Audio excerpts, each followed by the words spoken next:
My name is Alexa Schuler, and the date is December 6th, 2019. It is 2:53 p.m., and we are at the home of Reghie Bondoc and Lilia Malanes.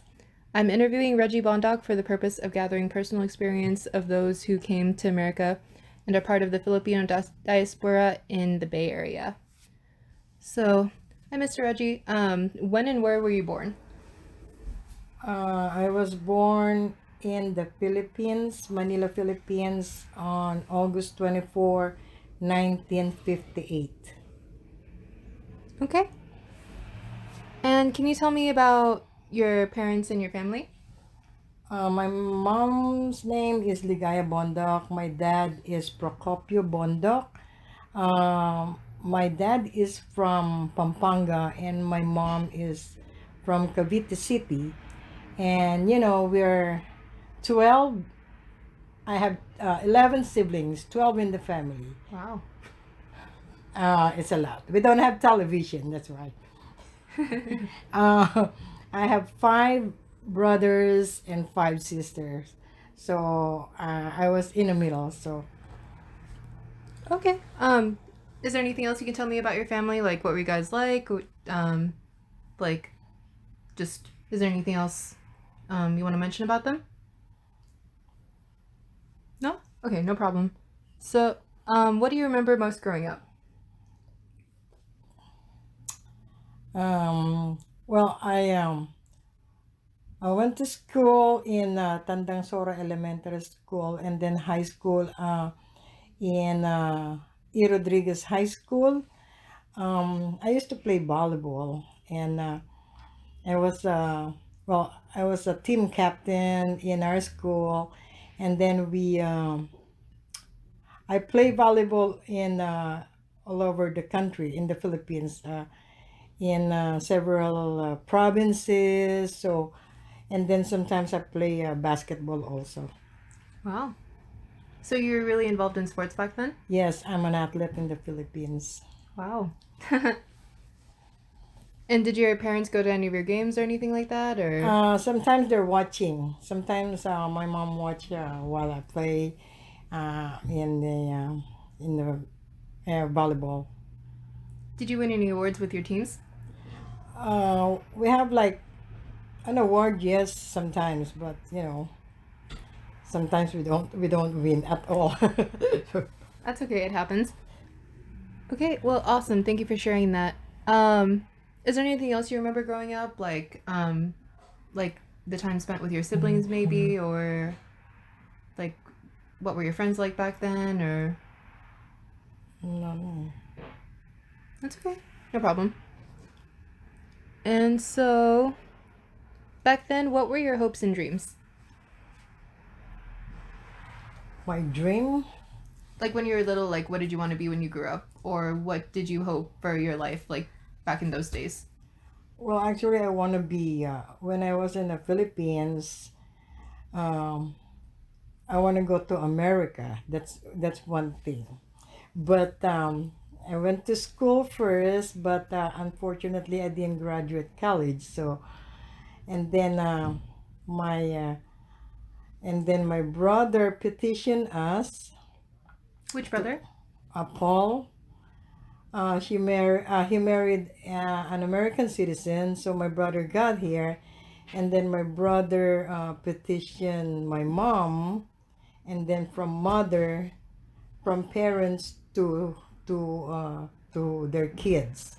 So that's how we get here, and then when we get here, I don't know what to say. Hold on. Well, my brother petitioned us, and then we got here in America. I got here in America. At first, we got an interview in the embassy, and I don't really want to come here. I'm the one who doesn't want to come here, but it's like seven of us who got interview in the Philippine embassy, and I'm the one who got chosen to come here first. Okay. So what year did your brother petition you and your mom, or your mom and then you?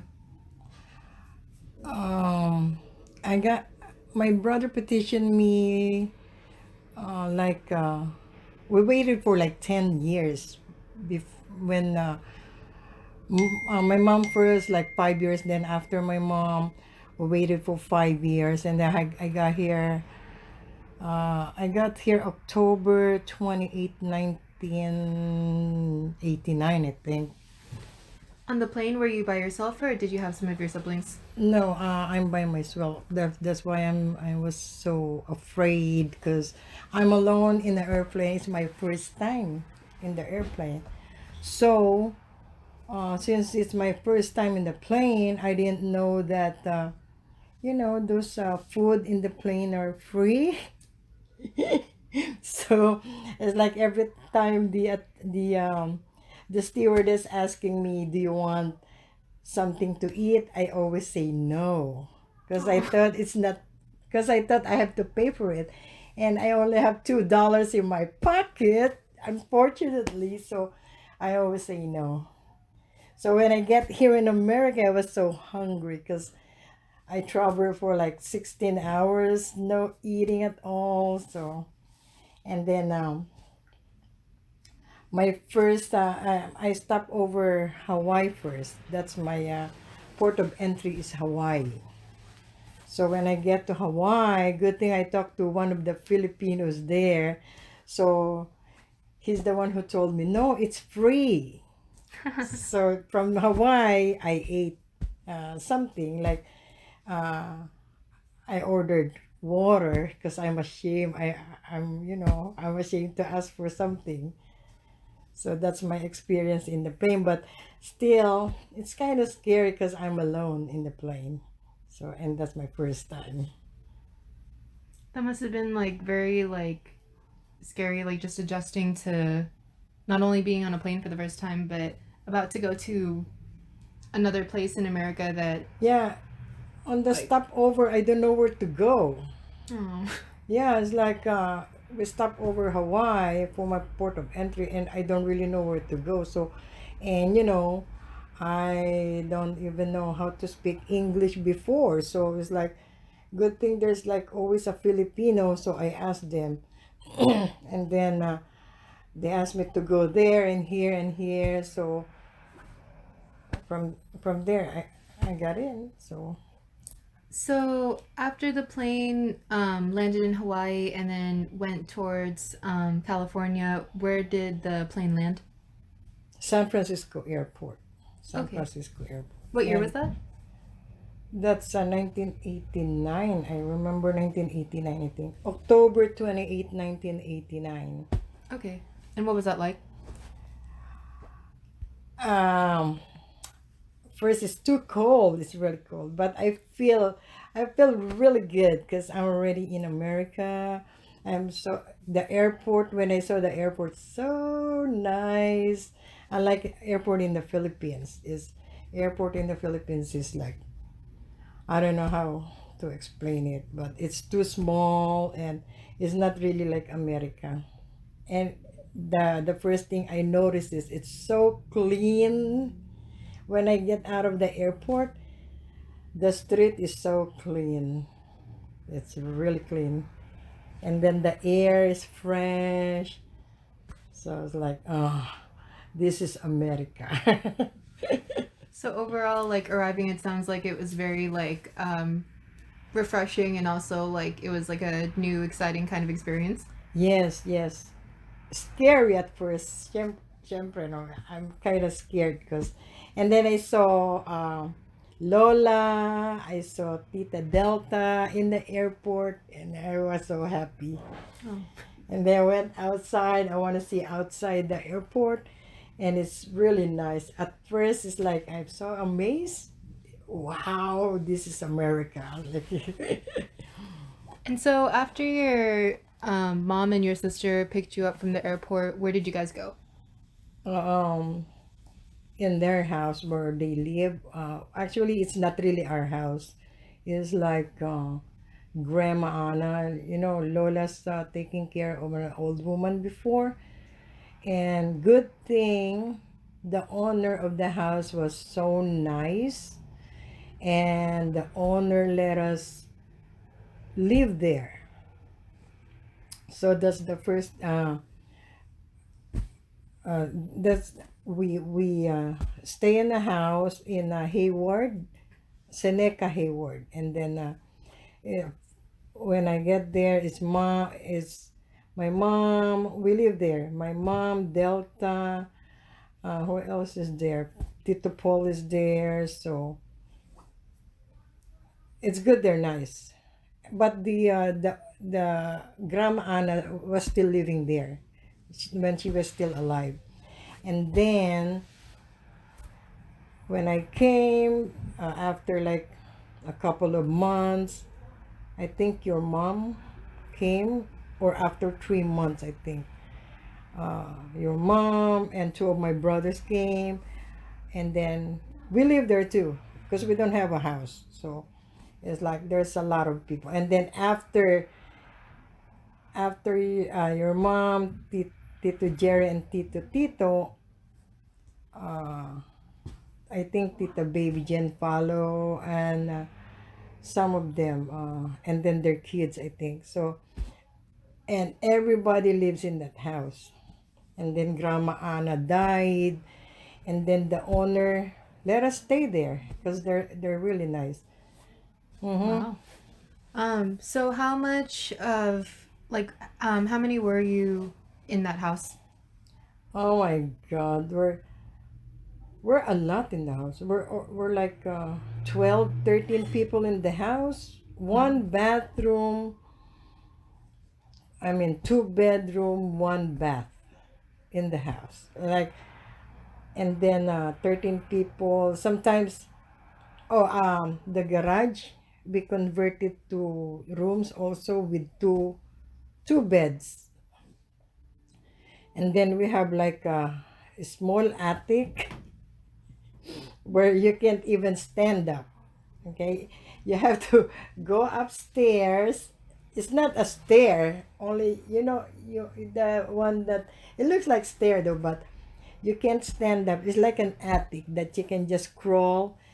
Two people sleep there. I think two people sleep, or three people sleep there, and then some sleep in the couch, and then two sleeps in the garage, and then you know it's like three people sleep in one room, three people sleep in one room. So that's how we are. And then the bathroom, we cannot stay in the bathroom for a long time because you know 11 people, of course. I mean 13, I think we're 13. And then we have, not only that, we have some friends who live in the house too. Oh, who? Like the one came from the Philippines also. He doesn't have a house. So my mom, because she's so nice, you know, she asked him, "You want to stay with us?" And then, of course, the guy's like, "Stay with us." And then he's one of the tenant who sleep in the attic. So we have a lot there. We have a lot. Yeah, that must have been packed. Was it chaotic? No, we got used to it. So it's like we're all happy there. Oh, that's nice. Yeah. So you mentioned, I just want to backtrack for a bit. Thank you for sharing that. That's really interesting. You mentioned that your sister and two brothers, came at a later time, and Mhm. then, another sister. Yeah. Baby Jane, I think. Can you, if you don't mind, could you tell me the names of, the sister and the brothers and the other sister who went to America? And also, do you remember like what years they came I can't specifically? remember the year anymore. But I think we're this. I came here. I went here 1989, I believe. So it's just a few months. Then they follow. So probably 1990, 89. Yeah, 1990. I just can't remember the month.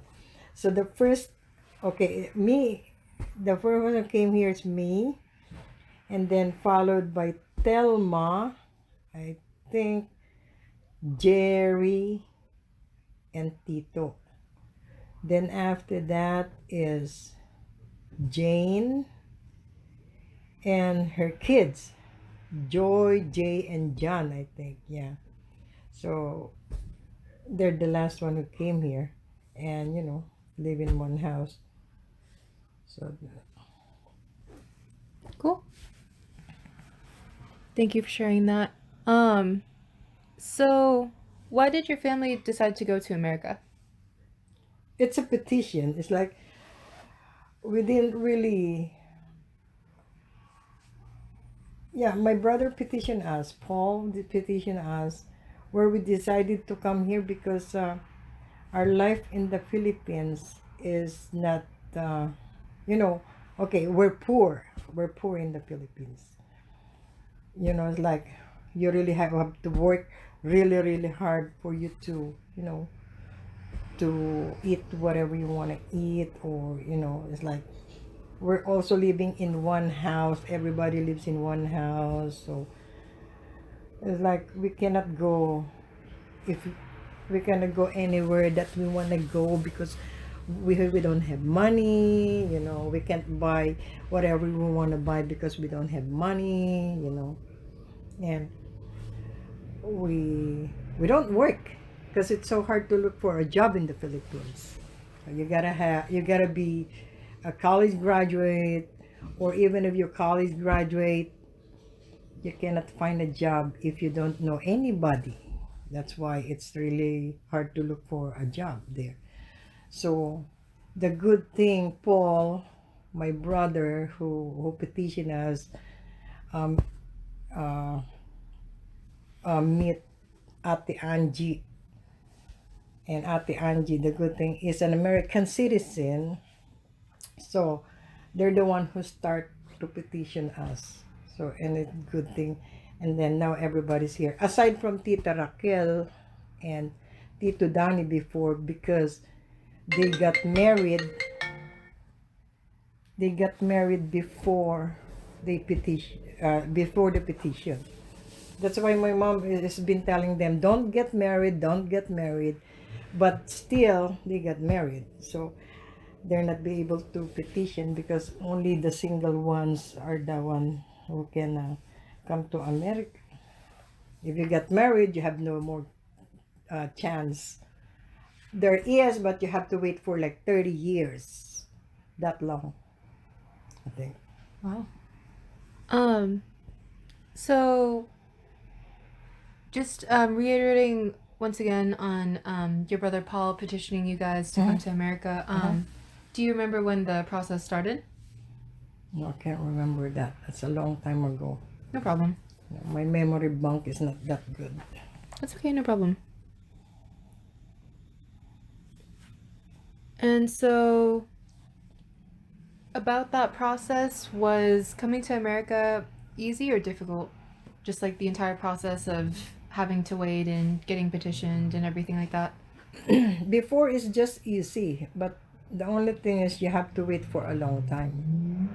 Because, well, my mom is the one, well, baby Jane is the one who's doing all of the process. It's not us.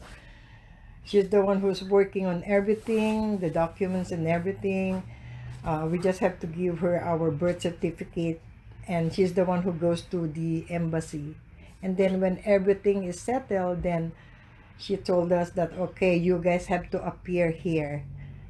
Especially the medical, we have to go through the medical process. We have to do the x-ray. We have to do like a vaccination and everything for like the tetanus, the TB test. We have to do that. We have to do the x-ray, chest x-ray, to make sure that we don't have the TB, you know. And then, yeah, and then after that, we went to the embassy for the interview. So we're like, you know, we're happy. That's the happiest thing that, you know, when we went to embassy, we saw those the one who's gonna interview us. because they're white, they look white. And then there's some black people. There's like, oh my God. So it's like it looks like America because there's a lot of and and they all look pretty to me. The guys look very handsome. The girls look very pretty because they're white. Because like that- I'm so happy when I'm in the U.S. Embassy. Okay, so what was it like adjusting to living here? Living here, Like here in America? mhm, for me, it's really good to live here. You can, you can do whatever you want to do. Well, and the work, it's easier to find a job here. So when you have a job, it's like you feel secure. You feel, and you can do whatever you want to do. You can buy whatever you want to buy. You can eat whatever you want to eat. Unlike in the Philippines, you have to work really, really hard to eat. Those like steak. You have to work like 1 week straight for you to eat a steak. Because if you're poor, you cannot eat that. Only rich people can eat those steak. Unlike here, you can eat lobster, you can eat whatever you want to eat. In the Philippines, I don't even know lobster. Yes, I just know lobster here. For real. Oh, that's so So, tragic how like people have to work really hard in the Philippines to yes, even make the ends meet. shoes. If you want the shoes like a Jordan, you have to work for a month to buy a Jordan. Oh my gosh. Yes. Um, so like when you and your family first came to America, specifically in the Bay Area, um, after like moving into the Seneca house and everything, it was you and like 12 other people. What was it like adjusting to like starting a new life like here? In the Bay Area. Yeah. What is that? Say it again. Paano ba nun bago ka pa sa America. Seneca? Like when you were like still like new and like In Seneca. yeah, like what was it like finding a job or like getting adjusted? Oh no, when I first got here in America, the first day, okay, I got here at nighttime, like I think 9 o'clock when they picked me up in the airport. So the following day, I still have the jet lag. We went to Social Security already to file for a Social Security card. After we, I don't, after that, the following day, I went to work. I don't even have the card yet. Where did you find work? I already have Tito Paul knows someone, a friend who has a like a restaurant. It's not a big one, like Filipino restaurant, and then um, he put me there, like in the kitchen to wash the dishes, to help cooking and everything for me to have a job. So like 2 days after I already work, I don't even have the card yet. The social security card, I don't even have that yet. And already working. That's why I didn't even get to see San Francisco before I work, like.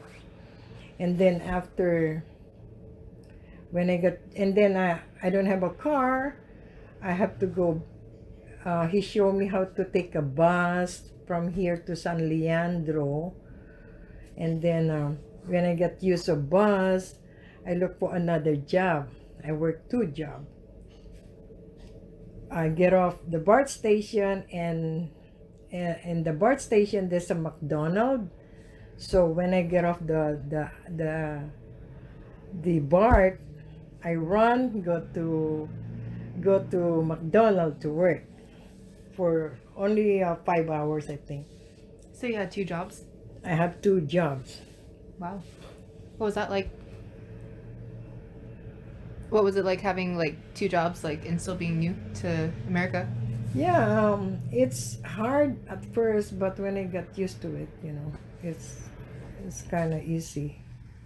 And then the bosses are nice, The owner of the McDonald, they're nice. That's nice.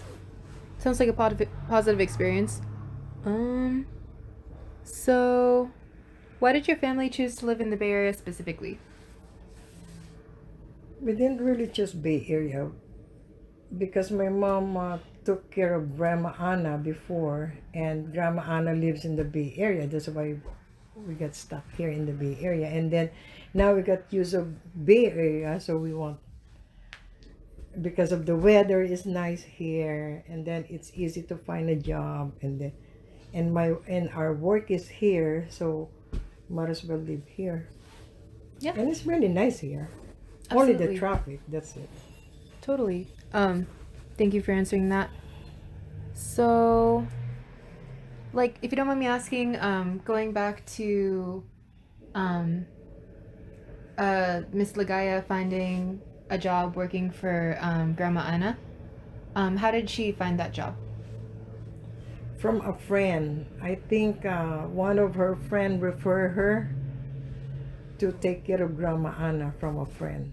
So, but she only have one patient, only Grandma Anna only. It's like one-on-one caretaker. So she was a at-home caretaker. Mm-hmm. Cool.